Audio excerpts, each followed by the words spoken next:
सत श्री अकाल जी सारिਆਂ ਨੂੰ ਵੈਲਕਮ ਟੂ ਸਾਇੰਸ ਕਲਾਸਿਸ। ਅੱਜ ਆਪਾਂ 7th ਕਲਾਸ ਦਾ ਸੈਕਿੰਡ ਲੈਕਚਰ ਲੈਣ ਲੱਗੇ ਆਂਗੇ ਚੈਪਟਰ ਨੰਬਰ 4 ਹੀਟ ਚੋਂ। ਆਪਾਂ ਕੀ ਪਹਿਲਾਂ ਕੁਝ ਚੈਪਟਰ ਦਾ ਹਿੱਸਾ ਆਪਾਂ ਡਿਸਕਸ ਕਰ ਚੁੱਕੇ ਆਂਗੇ। ਨੈਕਸਟ ਪਾਰਟ ਜਿਹੜਾ ਆਪਾਂ ਡਿਸਕਸ ਕਰ ਰਹੇ ਹਾਂ ਹੁਣ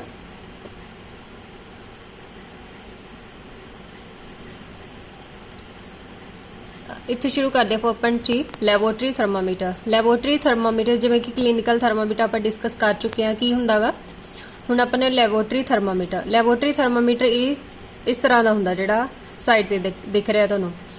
ਲੈਬੋਰੇਟਰੀ ਥਰਮਾਮੀਟਰ किस चीज़ लिए यूज़ किया जाता है, ये भी किसी भी लिक्विड का टैंपरेचर है जिहड़ा यूज़ करने के लिए, जिवें लैब दे विच यूज़ करते हैं आपां थर्मामीटर, उन्होंने आपां ਲੈਬੋਰੇਟਰੀ थर्मामीटर बोलते हैं।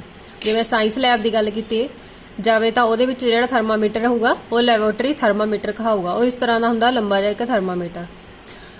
इहदे विच की हैगा टैंपरेचर कितना होगा, मिनीमम ते मैक्सिमम इहदा टैंपरेचर कितना होगा -10 डिग्री सैल्सीयस तो लैके 110 डिग्री सैल्सीयस तक यह मेजर कर सकदा किसी भी लिक्विड का टैंपरेचर।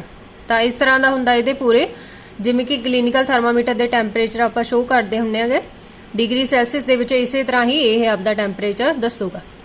हुण आपां गल करदे हां कि जिवें कि वैदर फॉरकास्ट दा आपां नूं आउंदा कि कल नूं आ जिहड़ी फॉरकास्ट अपनी गर्म होगी सर्दी होगी, वो टैंपरेचर आप नैट ते देख लैने आगे वो किहड़ा टैंपरेचर जिहड़ा हुंदा गा टैंपरेचर वो किहड़े थर्मामीटर नाल यूज़ किया जाता, उस थर्मामीटर नूं आपां की बोलदे आ मैक्सीमम मिनीमम थर्मामीटर।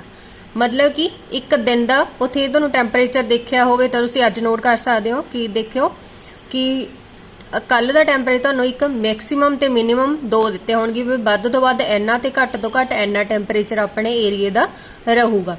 तो वह थर्मामीटर की कहाऊगा मैक्सीमम मिनीमम थर्मामीटर। तो अगे आप गल करते हैं एक्टिविटी 4.4 की किवें इनू यूज़ करना। जिवें कि आप क्लीनिकल थर्मामीटर देखा सी भी उहदे कुछ यूज़ करने के रूल सीगे भी इस तरह ही यूज़ किया जाता, तो ये भी कुछ रूल नेगे। इनू आप एक्टिविटी 4.4 के नाल देखते हैं। मान लो कि एक गिलास ले लो या कोई भी मग बीकर कुछ भी ले सकते हो, उहदे विच पानी पा लो, पानी पा के जिहड़ा थर्मामीटर आ उहदे विच खड़ा कर दो। इस तरह आप उहनूं स्ट्रेट खड़ा करना गा। जिहड़ा उहदा लैवल होगा मरकरी दा उहदे विच डिप किया होना चाहिए गा, पानी दे विच डिप हो जाए मरकरी दा लैवल, तो उहनूं स्ट्रेट खड़ा होना चाहिए गा। जिहड़ा थर्मामीटर पानी दे विच बिल्कुल भी वो टेढ़ा टिल्ट नहीं होना चाहिए, फिर ही वो एक्यूरेट टैंपरेचर जिहड़ा मेजर करूगा। तो ये कुछ रूल नेगे अपने यूज़ करन दे थर्मामीटर दे। जिवें कि आ लिखिया गा should be kept upright not tilted, मतलब स्ट्रेट 90 डिग्री ते खड़ा होना चाहिए, तो उन्होंने टिल्ट नहीं करांगे। तो वह जिहड़ा उन्होंने आप होर कितों भी टच नहीं करना, इस तरह आप उन्होंने पकड़ के रखांगे तो उन्होंने होर कितों भी टच नहीं करना, तो उन्होंने ना ही सराउंडिंग दे नाल बीकर दी टच करन देना गा। ये एक्टिविटी अपनी इनू आप घरे नहीं कर सकते क्योंकि अपने को घरे लैबोरेटरी का थर्मामीटर नहीं होना गा। तो नैक्सट एक्टिविटी किहड़ी अपनी 4.5 इहदे विच की करांगे, एक बीकर ले लांगे जां कोई भी गिलास ले लांगे, उहदे विच गर्म पानी पावांगे। गर्म पानी पा के उहदे विच इसे तरह ही थर्मामीटर नूं अपराइट पोजीशन दे विच खड़ा कर दांगे।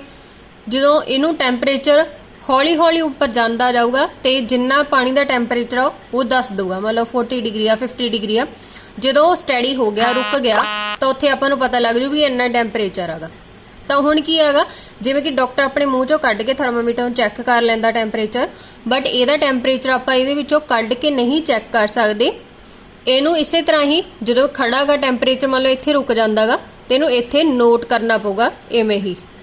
अगर जेकर इनू थर्मामीटर आप बाहर कड्डांगे तो इसका टैंपरेचर हौली हौली नीचे वाल नूं जाके बिल्कुल डाउन तक चला जाऊगा, तो वो टैंपरेचर सही नहीं आऊगा। तो लैबोरेटरी थर्मामीटर नूं यूज़ करते हैं जदों तो उन्होंने बीच ही लिक्विड दे विच पै रहन दो तो उदों ही टैंपरेचर नोट करो। ये 4.5 अपनी एक्टिविटी हैगी, उदों ही इहदी रीडिंग लैनी सही होगी। तो इहदे विच तुहानूं एक दिमाग 'च अपने एक क्वेश्चन आउंदा गा कि क्यों क्लीनिकल थर्मामीटर आप बाहर कढ के भी नोट कर सकते हैं तो इहदा जिहड़ा टैंपरेचर आप नहीं नोट कर सकते बाहर कढ के। की कारण आगा क्योंकि जिहड़ा ये थर्मामीटर आ इहदे विच कोई किंक नहीं हुंदा गा। जिवें कि आ अपना क्लीनिकल थर्मामीटर आ, इत्थे तुहानूं एक कुछ दिखाई दे रहा होना, इनू किंक बोलते हैं। ਕਿੰਕ ਦਾ ਕੀ ਕੰਮ ਹੁੰਦਾਗਾ ਕਲੀਨਿਕਲ ਥਰਮਾਮੀਟਰ ਚ ਹੁੰਦਾ ਜਿਹੜਾ ਕਿ ਟੈਂਪਰੇਚਰ ਨੂੰ ਡਿੱਗਣ ਨਹੀਂ ਦਿੰਦਾਗਾ, ਜਿੰਨਾ ਹੈਗਾ ਉੱਥੇ ਹੀ ਰੋਕ ਦੂਗਾ ਤੇ ਹੌਲੀ ਹੌਲੀ ਉਹ ਕਾਫੀ ਟਾਈਮ ਬਾਅਦ ਡਾਊਨ ਤੱਕ ਜਾਂਦਾਗਾ ਜਦੋਂ ਆਪਾਂ ਝਣਕ ਦਿੰਦੇ ਆਗੇ, ਨਹੀਂ ਅਦਰਵਾਈਜ਼ ਉਹ ਉੱਥੇ ਹੀ ਖੜ ਜਾਂਦਾਗਾ। ਤਾਂ ਕਰਕੇ ਉਹਨੂੰ ਮੂੰਹ ਚੋਂ ਬਾਹਰ ਕੱਢ ਕੇ ਵੀ ਨੋਟ ਕਰ ਸਕਦੇ ਆ। ਬਟ ਜਿਹੜਾ ਲੈਬੋਰਟਰੀ ਥਰਮਾਮੀਟਰ ਹੁੰਦਾ ਉਹਦੇ ਵਿੱਚ ਇਹ ਕਿੰਕ ਨਹੀਂ ਹੁੰਦਾਗਾ, ਇਸ ਕਰਕੇ ਜਦੋਂ ਆਪਾਂ ਉਹਨੂੰ ਬਾਹਰ ਕੱਢਦੇ ਤਾਂ ਸਡਨਲੀ ਅਚਾਨਕ ਹੀ ਨੀਚੇ ਵੱਲ ਨੂੰ ਟੈਂਪਰੇਚਰ ਜਾਣ ਲੱਗ ਜਾਂਦਾ। ਤਾਂ ਇਹ ਇੱਕ ਐਡਵਾਂਟੇਜ ਹੁੰਦੇ, ਇਸ ਕਰਕੇ ਹੀ ਆਪਾਂ ਜਿਹੜਾ ਕਲੀਨਿਕਲ ਥਰਮਾਮੀਟਰ ਆ ਉਹਨੂੰ ਕੀ ਆ ਇਸ ਦੇ ਲਈ ਯੂਜ਼ ਨਹੀਂ ਕਰ ਸਕਦੇ, ਤੇ ਨਾ ਹੀ ਇਹ ਟੈਂਪਰੇਚਰ ਜਿਹੜਾ ਲੈਬੋਰਟਰੀ ਉਹਨੂੰ ਆਪਾਂ ਕਲੀਨਿਕਲ ਪਰਪਸ ਦੇ ਲਈ ਯੂਜ਼ ਕਰ ਸਕਦੇ।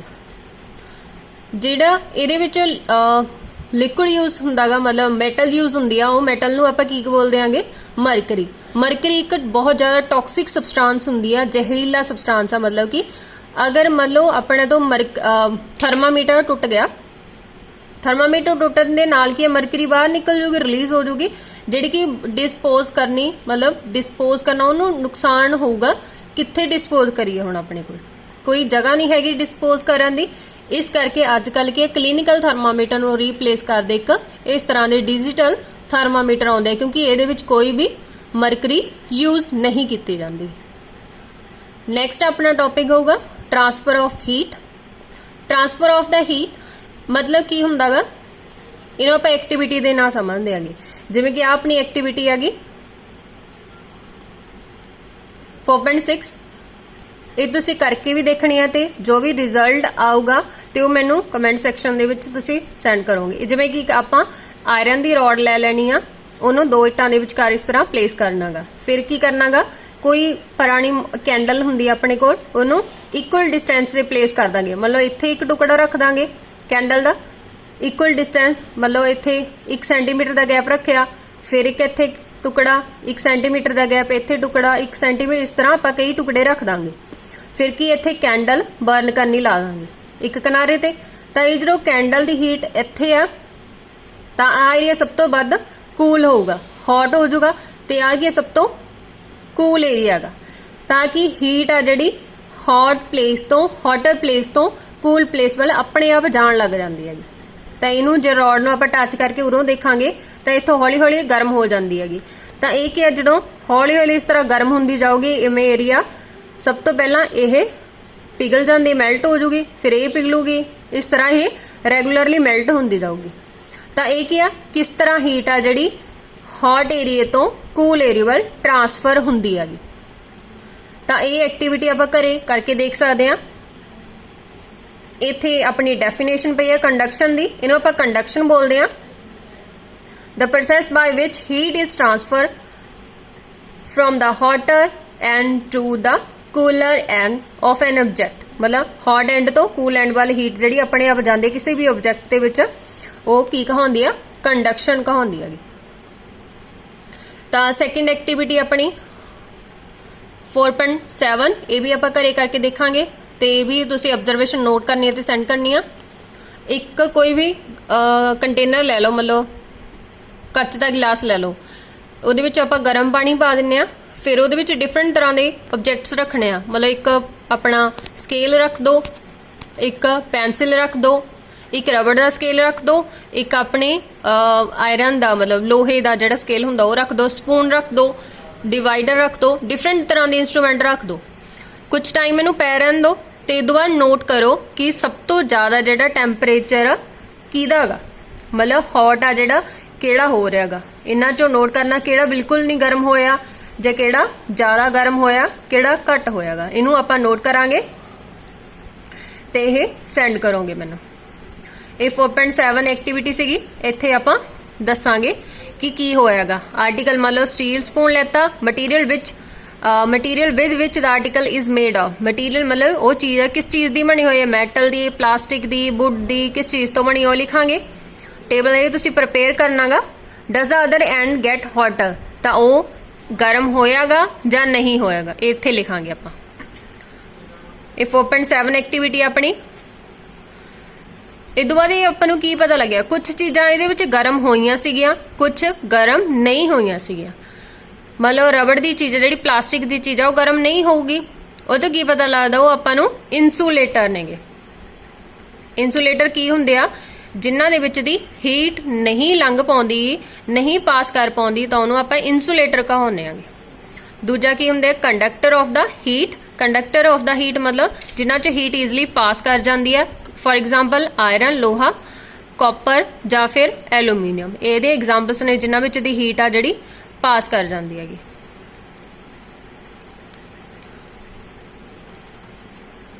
ਤਾਂ ਨੈਕਸਟ ਆਪਾਂ ਨੈਕਸਟ ਲੈਕਚਰ 'ਚ ਕਰਦੇ ਆਂਗੇ। ਸੌਰੀ, ਇੱਕ ਟੌਪਿਕ ਹੋਰ ਕਰਦੇ ਆਂ, ਐਕਟੀਵਿਟੀ ਹੋਰ। ਇਹ ਵੀ ਆਪਾਂ ਘਰੇ ਟਰਾਈ ਕਰ ਸਕਦੇ ਆਂਗੇ। ਜਿਵੇਂ ਕਿ ਆਪਣੀ ਇਸ ਐਕਟੀਵਿਟੀ ਦੇ ਵਿੱਚ ਦਿੱਤਾਗਾ, ਕੋਈ ਵੀ ਆਪਣਾ ਕੰਟੇਨਰ ਲੈ ਲਓ ਜਿਹਦੇ ਵਿੱਚ ਤੁਹਾਨੂੰ ਮਤਲਬ ਪਾਣੀ ਦਿਖਦਾ ਹੋਵੇ, ਘਰੇ ਵੀ ਕੋਈ ਵੀ ਚੀਜ਼ ਹੋਵੇ ਜਿਹੜੀ ਤੁਹਾਡੇ ਕੋਲ, ਜਿਹੜੀ ਕਿ ਜਿਵੇਂ ਗਲਾਸ ਦੀ ਕੋਈ ਚੀਜ਼ ਹੁੰਦੀ ਆ, ਉਹਦੇ ਵਿੱਚ ਪਾਣੀ ਪਾ ਲਓ। ਕੋਈ ਵੀ ਕਲਰ ਵਾਲੀ ਚੀਜ਼, ਕੋਈ ਵੀ ਮਤਲਬ ਟੈਬਲੇਟ ਹੋਵੇ ਜਿਹਦੇ ਵਿੱਚ ਕਲਰ ਨਿਕਲਦਾ ਹੁੰਦਾਗਾ, ਉਹਨੂੰ ਬਿਲਕੁਲ ਇੱਥੇ ਬੇਸ ਤੇ ਪਲੇਸ ਕਰ ਦਿਓ। ਥੋੜਾ ਥੋੜਾ ਨੀਚੋਂ ਹੀਟ ਕਰੋ ਉਹਨੂੰ। ਤਾਂ ਆਪਾਂ ਕੀ ਦੇਖਾਂਗੇ, ਜਿਹੜੀ ਹੀਟ ਆ ਉਹ ਐਵੇਂ ਉੱਪਰ ਵੱਲ ਨੂੰ ਜਿਹੜਾ ਉਹ ਕਲਰ ਹੋਗਾ ਇਸ ਤਰ੍ਹਾਂ ਪਾਸ ਹੋਊਗਾ। ਫਿਰ ਹੌਲੀ ਹੌਲੀ ਉਹ ਇਸ ਤਰ੍ਹਾਂ ਸਾਈਡ ਵਾਈਜ਼ ਪਾਸ ਹੋਣਾ ਸ਼ੁਰੂ ਕਰ ਦਿੰਦਾ। ਮਤਲਬ ਜਿਹੜੀ ਹੀਟ ਹੋਈ ਲਿਕੁਇਡ ਆ ਗਈ, ਉਹ ਕੀ ਉੱਪਰ ਵੱਲ ਨੂੰ ਜਾਣਾ ਸ਼ੁਰੂ ਕਰ ਦਿੰਦੀ ਹੈ। ਜਿਹੜੀ ਕੂਲ ਲਿਕੁਇਡ ਹੋਊਗੀ ਉਹ ਨੀਚੇ ਵੱਲ ਨੂੰ ਆਉਣਾ ਸ਼ੁਰੂ ਕਰ ਦੂ। ਤਾਂ ਇਸ ਤਰ੍ਹਾਂ ਦੇ ਚੀਜ਼ ਨੂੰ ਆਪਾਂ ਕੀ ਬੋਲਦੇ ਆ, ਕਨਵੈਕਸ਼ਨ ਕਹਿ ਦਿੰਦੇ ਆ। ਮਤਲਬ this mode of heat transfer is called convection. ਤਾਂ ਇੱਕ ਕਨਵੈਕਸ਼ਨ ਹੁੰਦੀ ਆ। ਇਹ ਐਕਟੀਵਿਟੀ ਆਪਾਂ ਘਰੇ ਕਰ ਸਕਦੇ ਆ। ਤਾਂ ਇੱਥੋਂ ਤੱਕ ਆਪਾਂ ਕਰਦੇ ਆਂਗੇ ਅੱਜ। ਤਾਂ ਨੈਕਸਟ ਆਪਾਂ ਨੈਕਸਟ ਲੈਕਚਰ ਦੇ ਵਿੱਚ ਸ਼ੁਰੂ ਕਰਾਂਗੇ। ਤਾਂ ਜਿਹੜਾ ਪ੍ਰੀਵੀਅਸ ਲੈਕਚਰ ਸੀ ਆਪਣਾ, ਉਹਦੇ ਰਿਲੇਟਡ ਕੁਝ ਕੁਐਸਚਨ ਨੇ, ਉਹਨਾਂ ਦੇ ਆਨਸਰ ਤੁਸੀਂ ਕਮੈਂਟ ਸੈਕਸ਼ਨ ਦੇ ਵਿੱਚ ਕਰੋਗੇ। ਕੁਐਸਚਨ ਨੰਬਰ 1, ਆਪਣੀ ਬਾਡੀ ਦਾ ਟੈਂਪਰੇਚਰ ਕਿੰਨਾ ਹੁੰਦਾਗਾ। ਕੁਐਸਚਨ ਨੰਬਰ 2, ਆਪਣੀ ਥਰਮਾਮੀਟਰ ਜਿਹੜਾ ਬਾਡੀ ਦੇ ਲਈ ਯੂਜ਼ ਕੀਤਾ ਜਾਂਦਾ, ਉਸ ਚੀਜ਼ ਨੂੰ ਕੀ ਬੋਲਦੇ ਆਂਗੇ, ਉਸ ਥਰਮਾਮੀਟਰ ਨੂੰ ਕੀ ਬੋਲਦੇ ਆਂਗੇ। ਨੰਬਰ 3, ਕਲੀਨਿਕਲ ਥਰਮਾਮੀਟਰ ਹੁੰਦਾ ਜਿਹੜਾ, ਉਹਦਾ ਟੈਂਪਰੇਚਰ ਰੇਂਜ ਕੀ ਹੁੰਦੀ ਹੈ, ਕਿੰਨੇ ਡਿਗਰੀ ਤੋਂ ਲੈ ਕੇ ਕਿੰਨੇ ਡਿਗਰੀ ਤੱਕ ਉਹਦੀ ਰੇਂਜ ਹੁੰਦੀ ਹੈਗੀ। ਇਹ 3 ਕੁਐਸਚਨ ਨੇ, ਤੁਸੀਂ ਤਿੰਨਾਂ ਕੁਐਸਚਨ ਦੇ ਆਨਸਰ ਕਮੈਂਟ ਸੈਕਸ਼ਨ ਦੇ ਵਿੱਚ ਦੇਣੇ ਆ। ਮੇਰੇ ਚੈਨਲ ਨੂੰ ਅਗਰ ਤੁਸੀਂ ਸਬਸਕ੍ਰਾਈਬ ਨਹੀਂ ਕੀਤਾ ਤਾਂ ਵੀਡੀਓ ਦੇ ਨੀਚੇ ਰੈੱਡ ਕਲਰ ਦਾ ਬਟਨ ਆ, ਉਹਨੂੰ ਪ੍ਰੈਸ ਕਰੋ ਤਾਂ ਸਬਸਕ੍ਰਾਈਬ ਹੋ ਜਾਊਗਾ। ਅਗਰ ਤੁਹਾਨੂੰ ਸਾਡੀ ਵੀਡੀਓ ਵਧੀਆ ਲੱਗਦੀ ਹੈ ਤਾਂ ਉਹਨੂੰ ਸ਼ੇਅਰ ਵੀ ਜ਼ਰੂਰ ਕਰੋ। Thank you.